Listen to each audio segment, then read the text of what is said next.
Morning sir. Good morning everybody.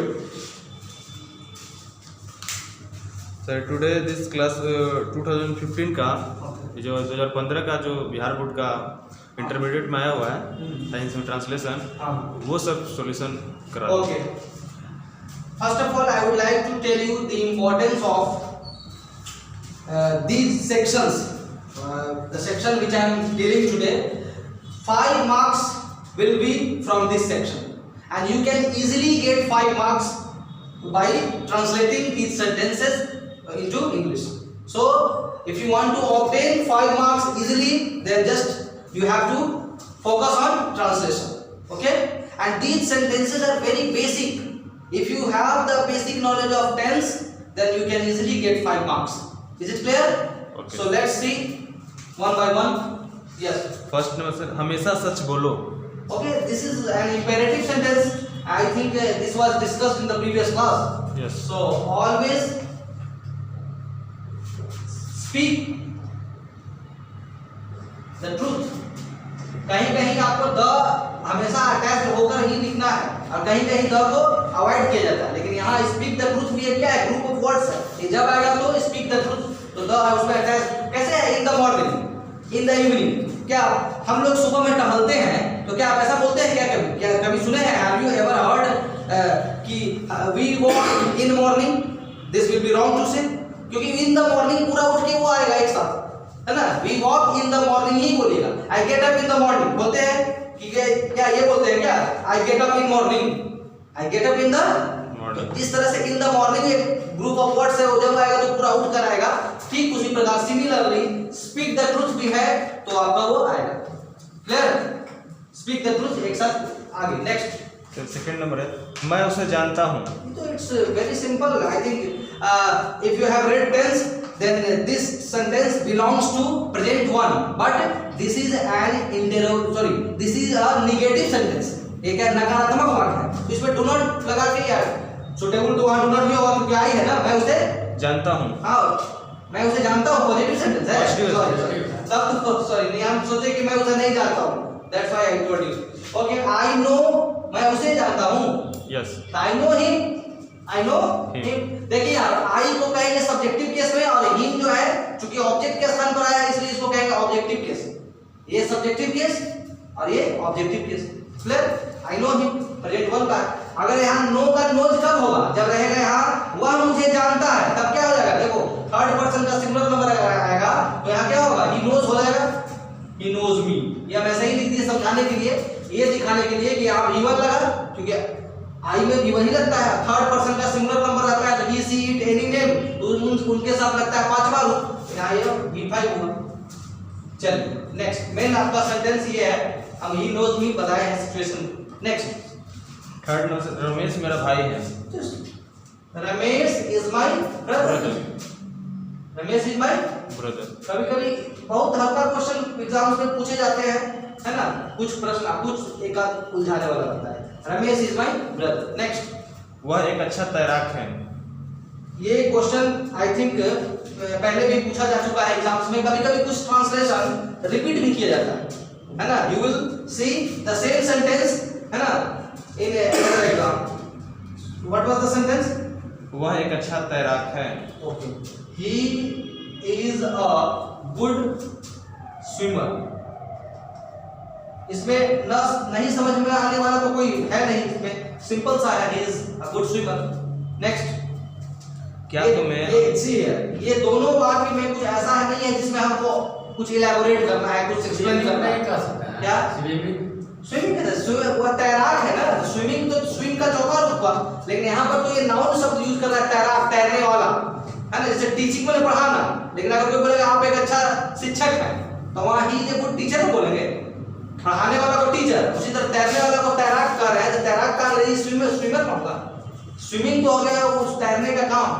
चलिए next, क्या तुम्हें अंग्रेजी बोलना आता है? हाँ, ये एक इंट्रोगेटिव सेंटेंस है, क्योंकि क्या शुरू में है तो हेल्पिंग वर्ब आगे किया जाएगा।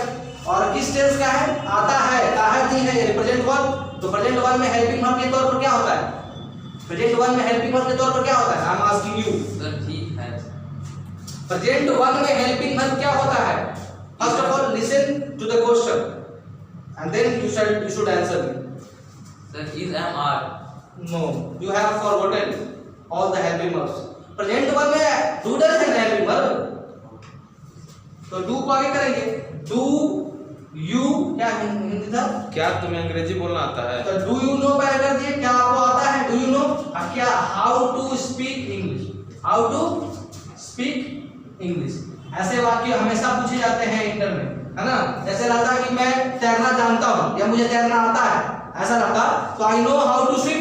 देखिए बता ये तो हो ही गया, do you know how to speak English, लेकिन हम एक बता दे रहे हैं जो फ्रीक्वेंटली ये पूछा गया है पहले, I know how to swim. Okay, हम इसको एक तरीके से और बता सकते हैं, आई नो, देखिए एक बार हाउ टू स्विम के बदले हम यहाँ पर लिख सकते हैं डायरेक्ट स्विमिंग, बोथ हाथ करें, बोल चाल में ज्यादातर यही बेटर रहेगा, आई नो स्विमिंग, नहीं तो आई नो हाउ टू, ये फॉर्मल तरीका है, I know how to swim. Is it clear? इसी में दे दिया जाए मुझे तैरना नहीं आता, तो आई नो को नेगेटिव कर देंगे, I don't know how to swim या I don't know swimming. Is it clear? Next sir 2014 का sir. Okay, keep asking, I am going to rub I am going to clean the board one by one, just keep asking me and just one by one I'm explaining to you and it will be quite apparent. Yes, first number sir, start. तैरना अच्छी कसरत है। Okay, तैरने का काम है, Geraint का use कीजिए, swimming is a good exercise, is a good exercise. Next, swimming is a good exercise, तैरना एक अच्छा व्यायाम है, कहीं पर व्यायाम लिखता है, कहीं पर कसरत लिखा है, चलिए उससे कोई दिक्कत नहीं, swimming is a good exercise. Next second number, हल्ला मत करो। तो ये तो इंपेरेटिव सेंटेंस ही है, लेकिन ये नकारात्मक है। जैसे कोई बोला मुझसे बात मत करो, क्या है नेगेटिव सेंटेंस, लेकिन किसका नेगेटिव, इंपेरेटिव सेंटेंस का नेगेटिव। जैसे कोई बोले गो देयर, ये एक पॉजिटिव सेंटेंस हुआ, इंपेरेटिव का पॉजिटिव, लेकिन अगर हम बोले वहां मत जाओ तब don't go there. Clear?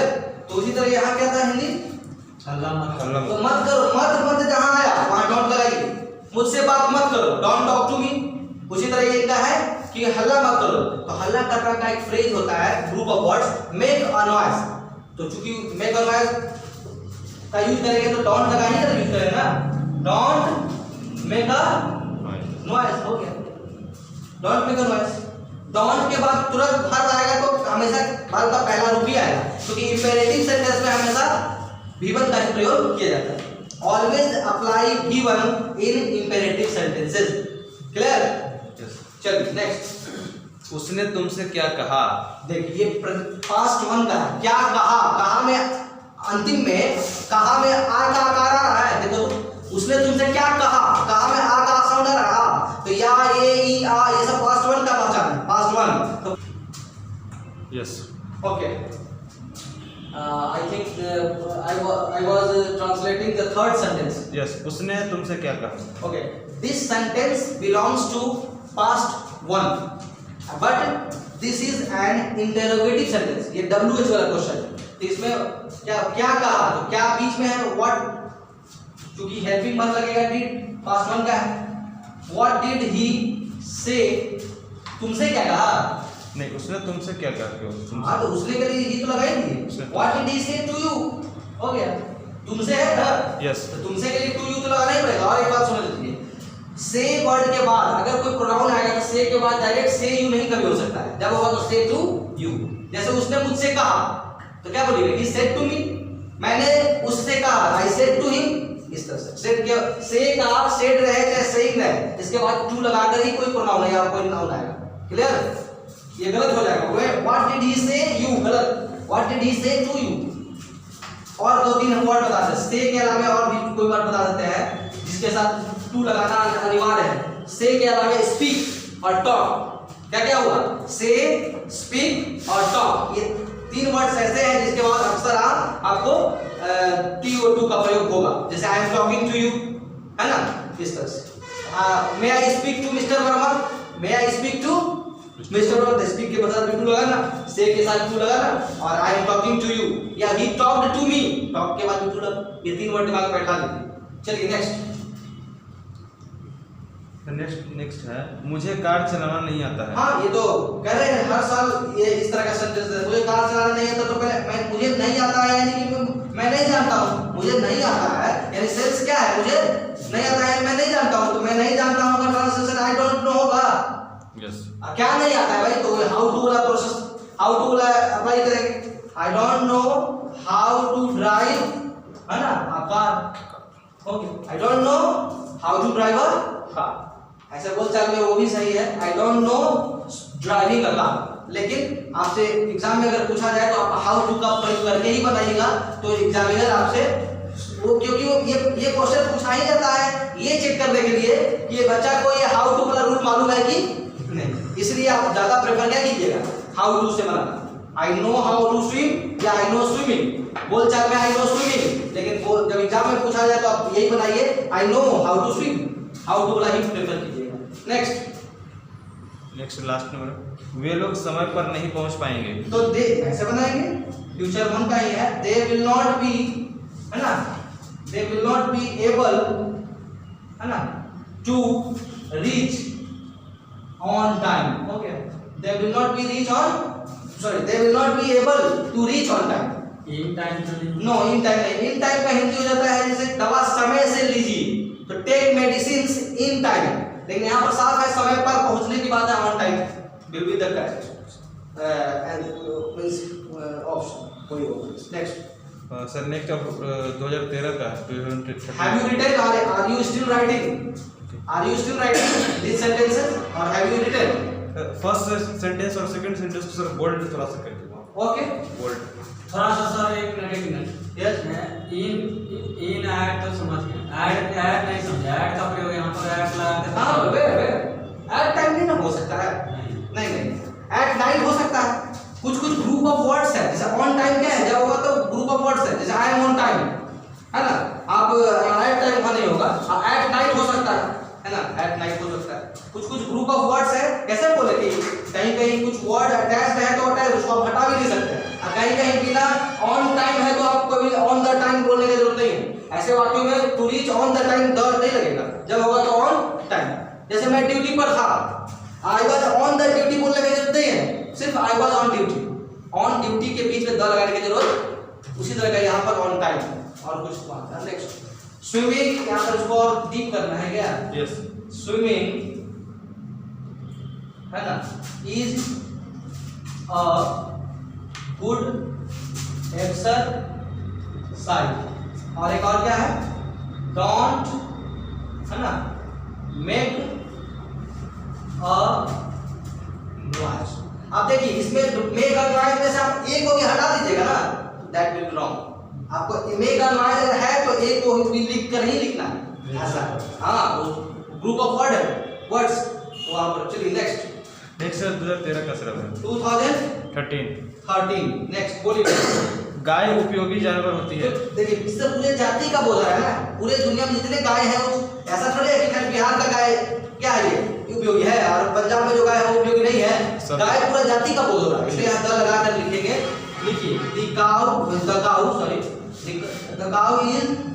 A useful जानवर है ना, yes, animal. Okay next sir, क्या तुम्हें तैरना आता है? देखिए बार बार आ रहा है ये चीज आता है, हाउ टू प्लस हर एक सेट में हाउ टू लाइक दे रहा है, गौर कीजिए।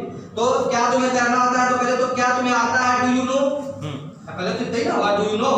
क्या आता है, तैरना, तो how to swim, do you know how to swim.